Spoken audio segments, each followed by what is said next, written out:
A graça e a paz de nosso Senhor Jesus Cristo sobre a sua vida, meu querido e minha querida irmã. E nós vamos agora,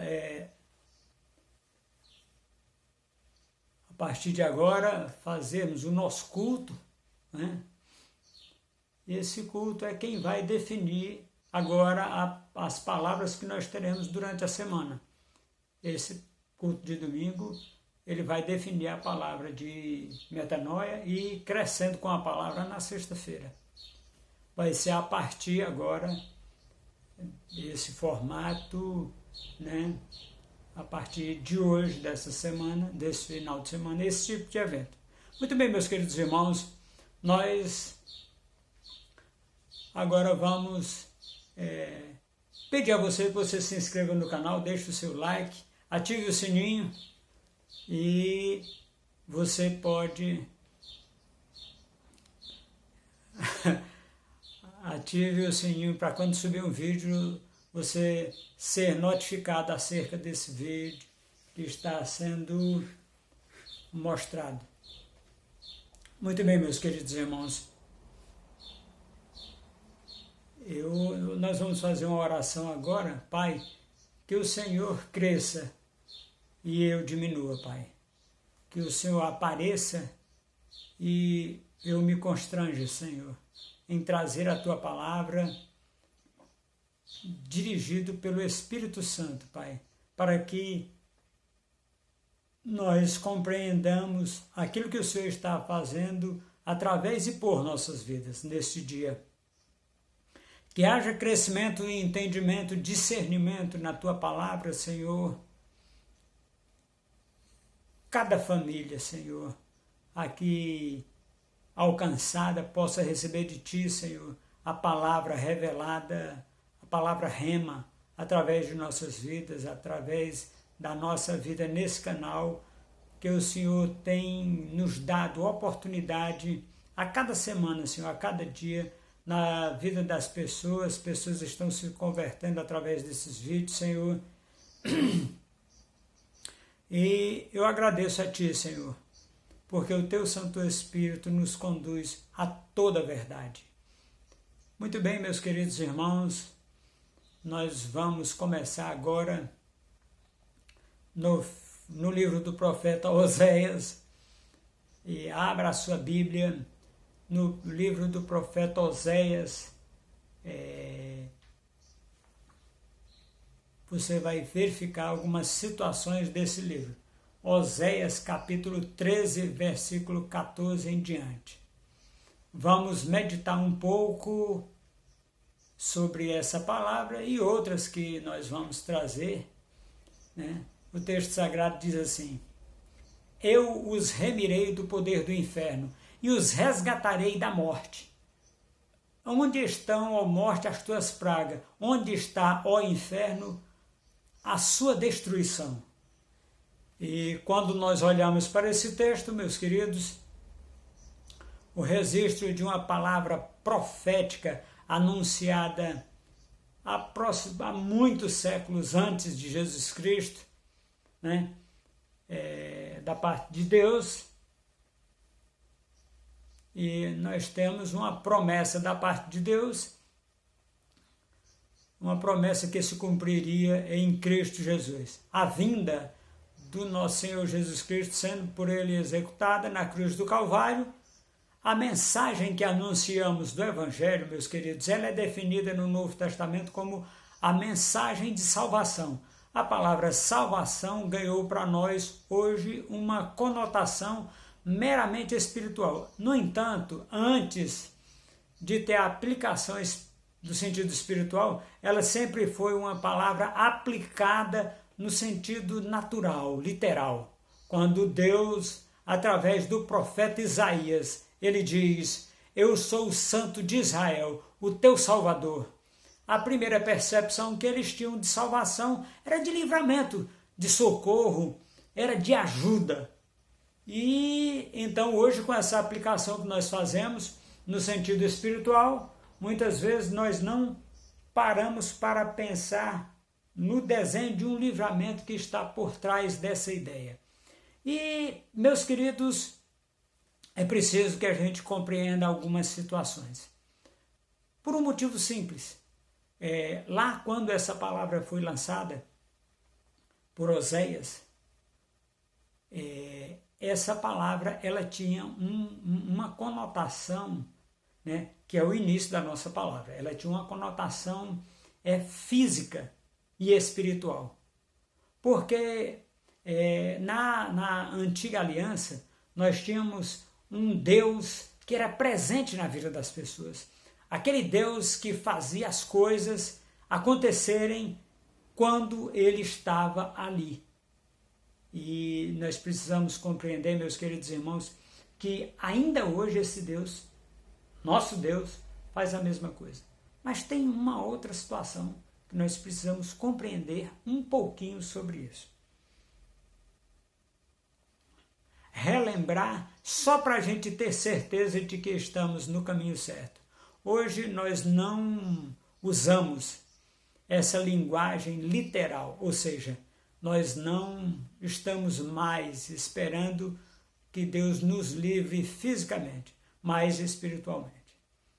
E essa oportunidade, muitas vezes, nós não paramos mais para pensar nesse desenho de livramento que está por trás da ideia.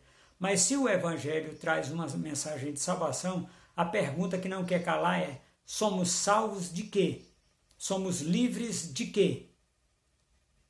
E por meio dessa palavra profética, através de Oséias, Deus já tinha dito: eu os remirei, eu os resgatarei da morte.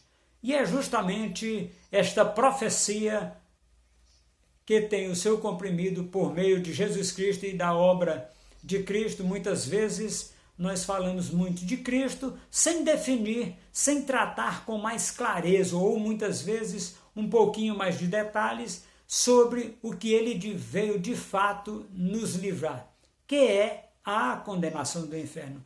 E essa nossa pregação, essa nossa conversa hoje e durante essa semana é exatamente para tratarmos disso. Nós vamos tratar deste assunto que tem sido, vamos dizer assim, negligenciado por muitos homens e mulheres de Deus que pregam a palavra, que trazem a palavra de Deus como fundamento. E é o fundamento básico para as nossas vidas. A respeito dessa realidade bíblica do inferno, que não pode ser ignorada. No entanto, essa mensagem, remidos do inferno, observando o próprio ensino de Cristo, Mateus 33, Mateus vai nos dar essa conotação e esta oportunidade. Eu vou proceder à leitura desses versículos, desse texto de Mateus.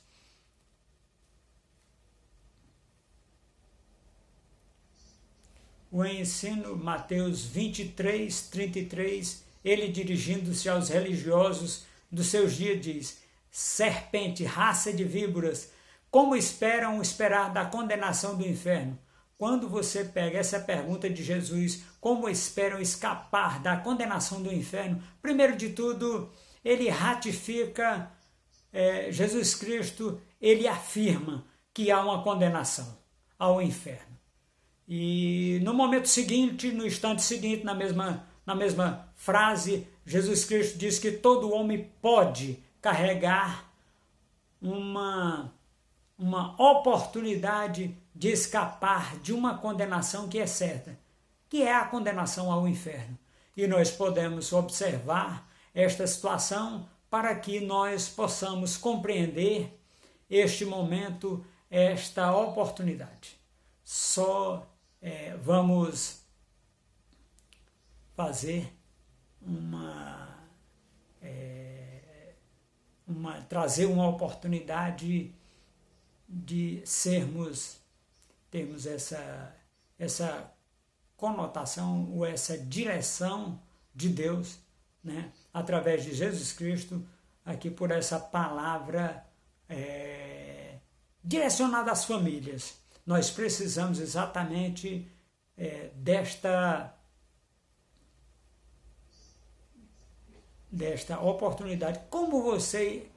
Quando nós pegamos essa pergunta de Jesus Cristo, como você espera escapar? Como vocês esperam escapar? Essa pergunta de Jesus Cristo, ela tem uma conotação que ecoa na eternidade. Hoje, meus queridos e minhas queridas irmãs, como você espera escapar? Nós estamos parafraseando o texto e repetindo o texto. Sabemos que existe uma condenação para o inferno. E, no entanto, olhando para aquelas pessoas que tinham uma conduta que se desviavam do padrão estabelecido por Deus, a forma como vocês decidiram agir não vai dar certo. Isto significa que escapar da condenação do inferno é uma oferta, oportunidade, uma possibilidade que Deus dá à humanidade. Mas isto significa que também existe uma decisão da nossa parte e que nós precisamos tomar essa decisão de não dá para negar que neste processo o homem é peça-chave, é peça fundamental e ele tem a responsabilidade de voltar-se para o autor e consumador da nossa fé. Ele tem a oportunidade de fazer aquilo que o Senhor Jesus Cristo está declarando na sua palavra.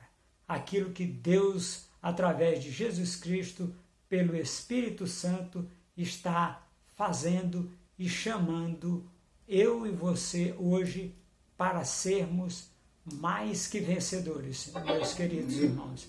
Essa tem uma grande diferença em Cristo, porque nós precisamos entrar e compreender aquilo que Deus está fazendo por e através de nossas vidas, para sermos aqueles que levamos a palavra de Deus. E o texto continua, meus queridos irmãos, que o homem tem responsabilidade nesse processo. Então vamos falar um pouquinho sobre este assunto. Primeiro eu quero falar sobre uma surpresa. Quando as pessoas nos dão oportunidade de pregarmos a palavra, de levarmos a palavra de Deus,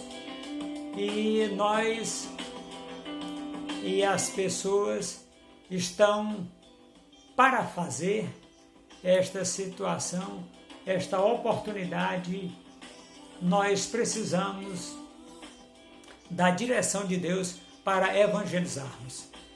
E tem uma pergunta, meus queridos, que eu faço ela hoje a você. Você,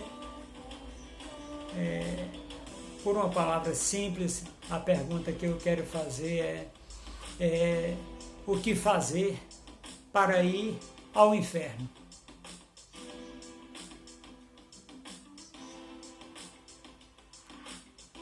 Você sabe como ir ao inferno?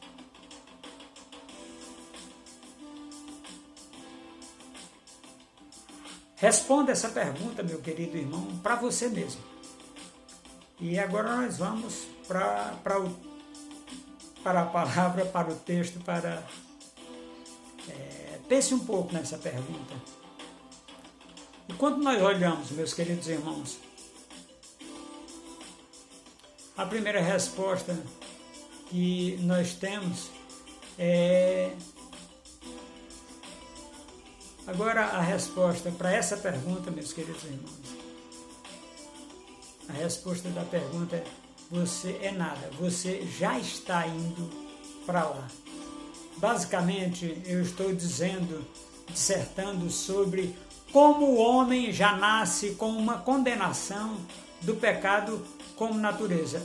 Romanos capítulo 5, versículo 12 diz: por meio de um só homem entrou um pecado, e por meio desse pecado a morte passou a todos os homens. Agora, a boa notícia é que você não precisa saber como ir para lá. A boa notícia é que você não precisa saber. Você precisa saber como sair de lá. E você e eu, nós estamos, quando estamos longe de Cristo, nós estamos em rota direta para lá. E essa oportunidade, você pode mudar essa rota.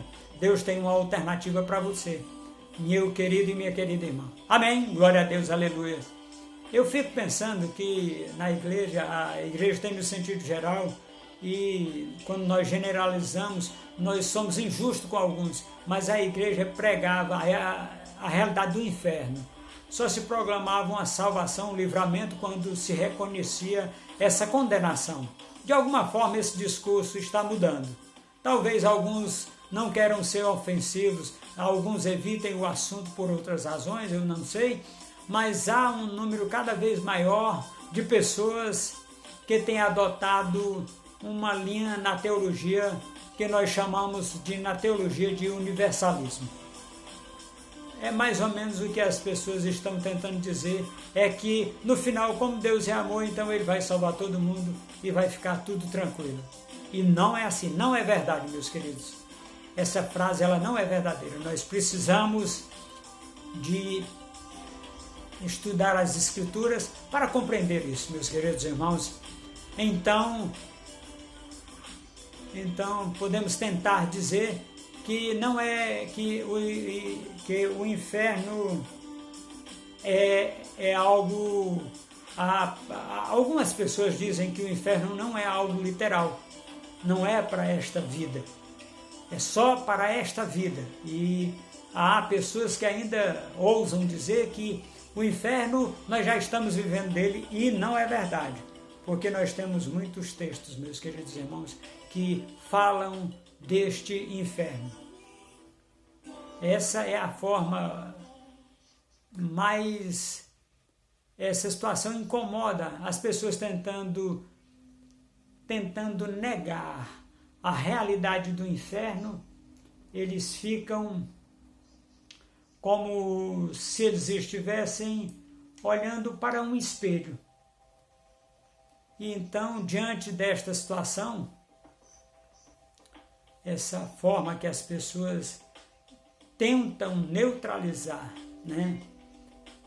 negar a realidade do inferno, usando as Escrituras para ratificar, e isso me incomoda porque, enquanto alguns pregadores estão pregando, tentando abolir, pelo menos na sua pregação, era exatamente algo que nós não devemos fazer, é abolir o inferno das nossas pregações. Meus queridos, é necessário que... Agora precisa de conhecimento para falar sobre isso.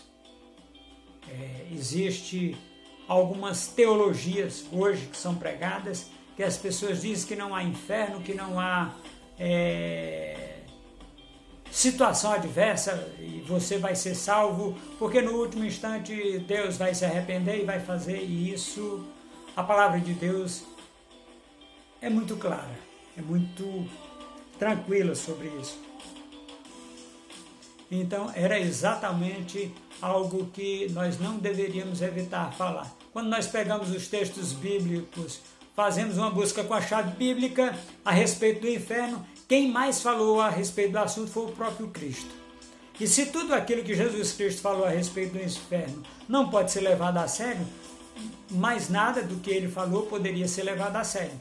Mas se o que ele falou deve e é uma realidade e tem que ser levado a sério, nós não poderemos simplesmente ignorar isso. A Igreja Romana, durante certo período da sua existência, criou o purgatório.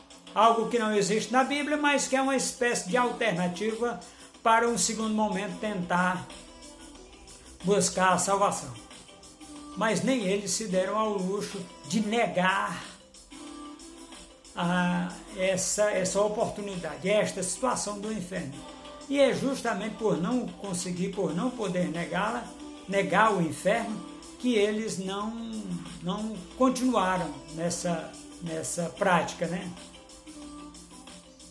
Eles criaram essa alternativa esse jeitinho, né, por assim dizer. Vamos fazer um arranjo para os companheiros que não estão conseguindo seguir a palavra, ficarem por ali, quando morrerem, ir para o lugar e de lá eles poderem ter a oportunidade. Mas nós sabemos que isso não existe. Isso não é verdade. A Bíblia não fala disso e ela não podemos ser levianos em relação a esta situação. Meus queridos e minhas queridas, é importante, é mister que nós tenhamos essa palavra dentro da família, dentro do seio familiar, para que aquilo que porque o que o homem plantar, ele vai colher. Isso, a inerrância da Bíblia trata dessa forma e nos diz isso, né? Então, diante desse, nós precisamos, John Stott, um dos teólogos de renome no nosso tempo moderno, nós barateamos o Evangelho quando retratamos apenas como algo que nos liberta da tristeza, do medo e da culpa e de outras necessidades pessoais. E nós, esse teólogo já está na glória e nós precisamos, meus queridos irmãos, deixar de ser levianos, de simples. Palavra simplista que faz as coisas de qualquer jeito. Nós precisamos compreender, meus queridos irmãos, que este é um momento de crise.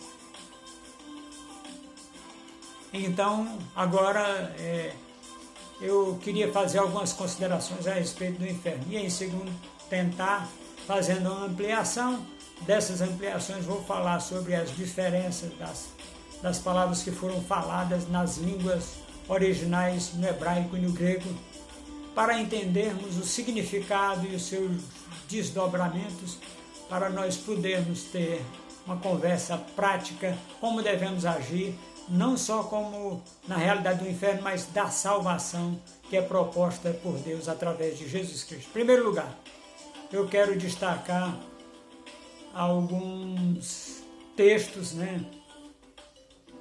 Algumas palavras de Cristo, que foi quem mais mencionou e tratou deste assunto na Bíblia.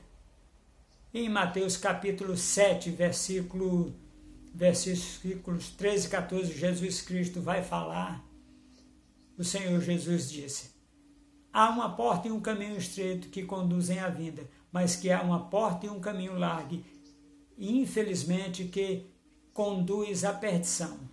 De uma maneira muito clara, o Senhor Jesus diz que basicamente a humanidade tem duas escolhas: a perdição ou a vida. O caminho da perdição é o caminho no qual que todo ser humano nasce. O caminho da vida carece de um entendimento e uma conversão, né? Nós temos, quando nos convertemos a Jesus Cristo, nós temos a vida eterna. Mas e isso é a salvação, né? Mas a conversão, meus queridos irmãos, e aí Jesus Cristo deixa isso muito claro, né?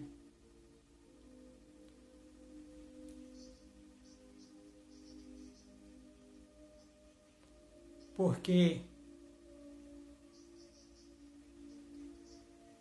eu imagino que as coisas...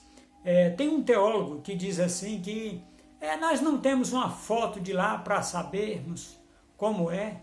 Eu imagino que esse homem deve ter uma foto de Jesus Cristo, de Deus Pai e do Espírito Santo, né? Para poder usar esse tipo de argumento, de que é preciso que a gente tenha essa foto. Meus queridos irmãos, nós precisamos compreender que Deus está fazendo por nós agora, neste exato momento, aquilo que nós precisamos. Essa situação, ela é muito... E nós temos, meus queridos irmãos, esse homem faz uma afirmação, no mínimo esdrúxula, para não dizer uma outra palavra que vai ferir muitas pessoas que estão vendo esse vídeo. E diante desse exposto, meus queridos, nós precisamos compreender. Jesus Cristo está falando e Ele nos dá esta direção. Nós aceitamos a palavra de Deus como verdadeira. Por quê? Porque ao longo de muitos anos ela tem demonstrado a sua veracidade de diversas formas, profecias que se cumprem à risca e de forma precisa.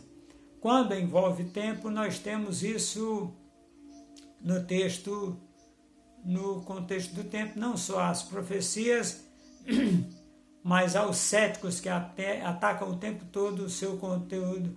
Um livro escrito por mais de 40 pessoas diferentes, que abrange mais de 1.500 anos, gente de culturas e posições sociais diferentes, que produz um conteúdo harmônico que não se contradiz em momento nenhum. Obviamente, nós percebemos não apenas em relação às histórias do passado, mas a repetição dessa verdade, que a palavra de Deus é seguida dos sinais que a acompanham. E nós vivemos as evidências da palavra de Deus na nossa vida, a ponto de fato, reconhecermos como verdadeira. Então, reconheçamos como toda a palavra de Deus, como toda ela tem que ser acreditada, e não podemos desacreditar da palavra de Deus, porque aí nós estaríamos incorrendo no erro dos famosos céticos, que não acreditam na palavra, não acreditam na inerrância da Bíblia e, acima de tudo, maculam aquele que é o autor e consumador da nossa fé.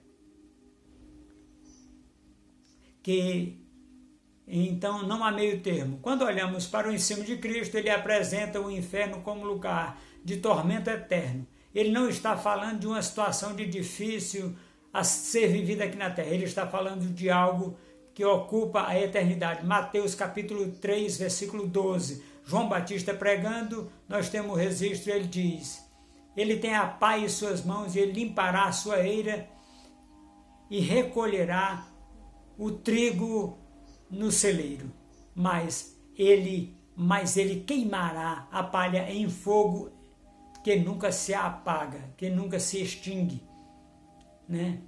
E nós precisamos, meus queridos irmãos, entender que João Batista,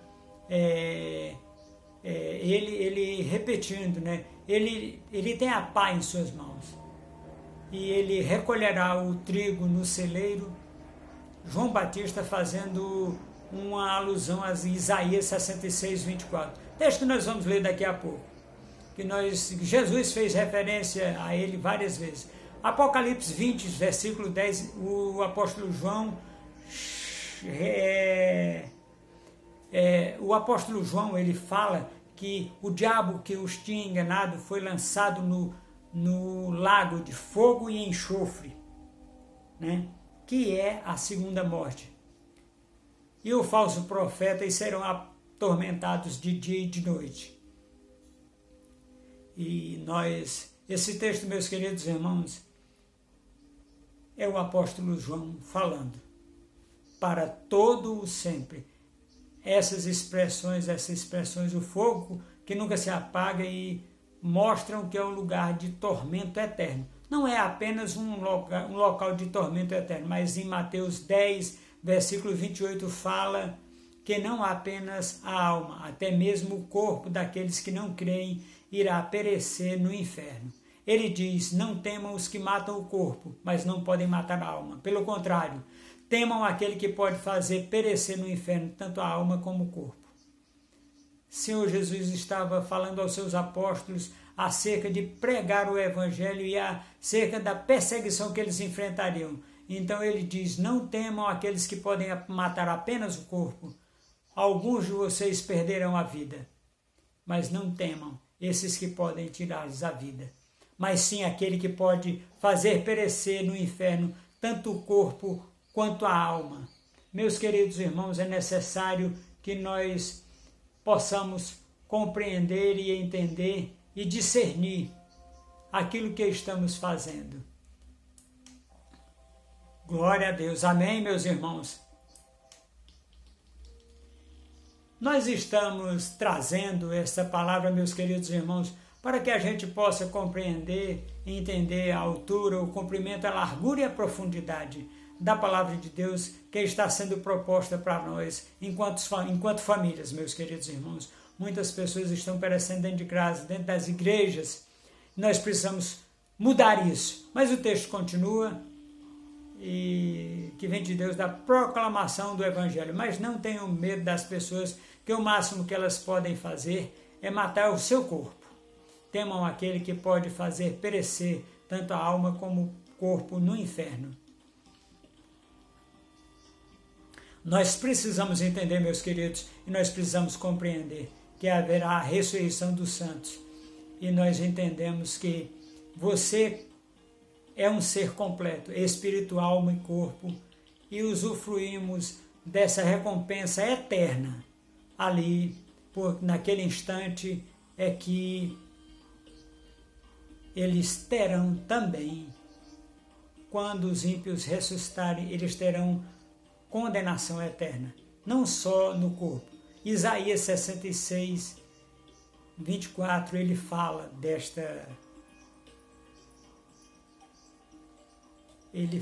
desta oportunidade. É o último versículo desse livro, de um livro que é considerado o mais messiânico do Velho Testamento, meus queridos, o que mais anunciou a obra de Cristo.